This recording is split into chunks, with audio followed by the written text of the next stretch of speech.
I can remember tuning in. There was one specific day where I thought, I don't know where I live anymore.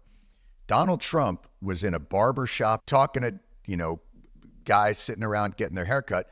And Kamala Harris was on the road kind of hugging Dick Cheney and Liz Cheney. And I thought, well, now I don't even really know what are these coalitions anymore.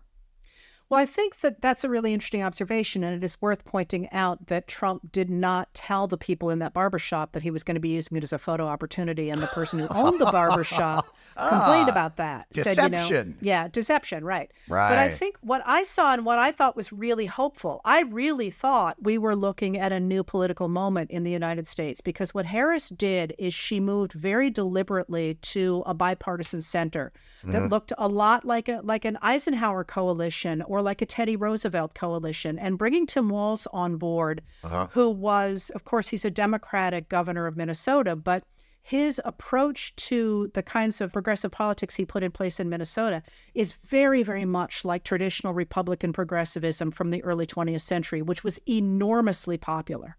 So to bring him on board with the Democratic vision for an economic recovery for ordinary people, and to jettison the identity politics that had been associated with the Democrats, I really thought was an attempt to go back to this centrist coalition that really could have power, lasting power for generations. I really thought that was going to happen. Right. And I still think, if you think about the way Americans think about issues, that is the sweet spot for American politics. But I also think in this moment, what we have just learned is that realistic approach to politics cannot stand against the modern techniques of propaganda that are enabled by social media, and that, I think, is going to force a real reckoning with the meaning of American politics going forward.